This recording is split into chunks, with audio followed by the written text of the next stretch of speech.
महागठबंधन के तेजस्वी यादव राघोपुर से पीछे चल रहे हैं। इस समय की बड़ी खबर, और मुझे लगता है इससे बड़ी ब्रेकिंग न्यूज नहीं हो सकती। 1273 वोट से पीछे चल रहे हैं। बीजेपी के सतीश यादव आगे चल रहे हैं यहां से।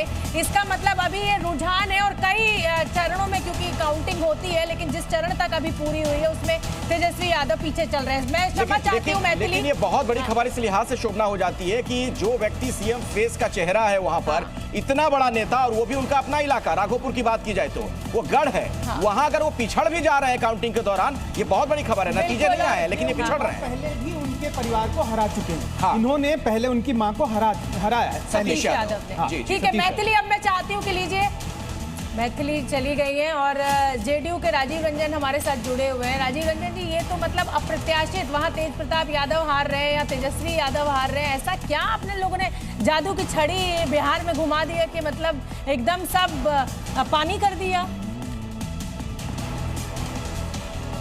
देखिए, दो तीन चीजें बेहद महत्वपूर्ण हैं। जो महागठबंधन के अंदर एक बिखरा हुआ गठजोड़ दिखता था, उसके मुकाबले जनता दल यूनाइटेड, भारतीय जनता पार्टी और बाकी तीनों ही दल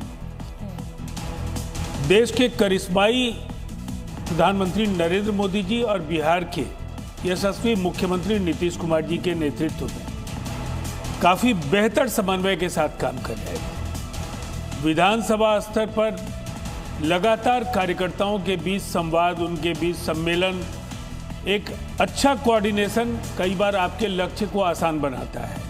दूसरी तरफ नीतीश कुमार जी के 20 वर्षों की असंख्य उपलब्धियां, 11 वर्षों में केंद्र सरकार ने दिल खोलकर बिहार की मदद की। बीच में आपको रोकना पड़ेगा। अशोक गहलोत कुछ कह रहे हैं। मुझे जानकारी नहीं है, पर उसका कोई मैं समझता हूँ इश्यू नहीं है।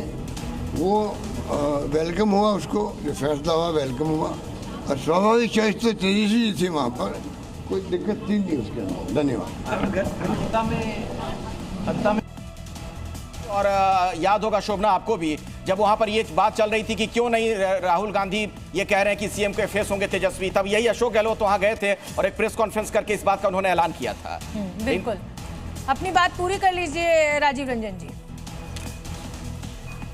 जी, तो जो तेजी से बदलता हुआ परिदृश्य था, हम लोगों को इस बात का एहसास हो गया था एक बड़ी जीत होगी। और कई बार हम लोगों को ऐसा लगता था कि 2010 के नतीजों के आसपास होंगे, लेकिन हम बातचीत के दौरान थोड़ा संयम इसलिए बरतते थे कि जनादेश मिलता हुआ दिख रहा है, एक अप्रत्याशित जनादेश मिलेगा। लेकिन सब चीज़ों के बावजूद एक कंजर्वेटिव जो एस्टीमेट हमारा था, जो केंद्रीय गृह मंत्री जी ने भी कहा कि 160 प्लस हम लोग जाएंगे, लेकिन वास्तविक नतीजे इससे बेहतर हो सकते हैं, ये बाद के दिनों में हम लोगों ने कई बार कहा। ठीक है, मनीष बरियार, और हमें अच्छा जी, हाँ, बीजेपी के नेता मनीष बरियार भी मेरे साथ जुड़ गए हैं। मनीष जी, बधाई बनती है इस तरीके की अप्रत्याशित जीत, और जेडीयू के साथ कांटे की टक्कर आपकी चल रही है सबसे बड़े दल के लिए। 83-84 जो है, 83 पे जेडीयू आगे चल रही है और आप 84 पे, यानी सबसे बड़ा दल बनते हुए भी अभी फिलहाल के रुझान में दिख रहे हैं। हो सकता है तस्वीर बदल जाए थोड़ी देर में।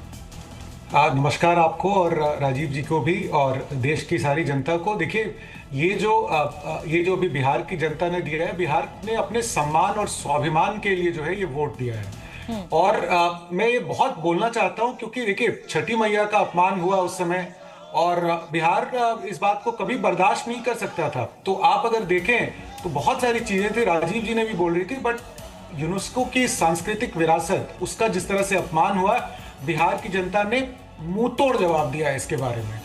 इसके अलावा आप देखिए, स्टालिन को लेकर के आ गए, चन्नी को लेकर के आ गए, रेवंत रेड्डी को लेकर के आ गए, तो ये बिहारियों का अपमान है।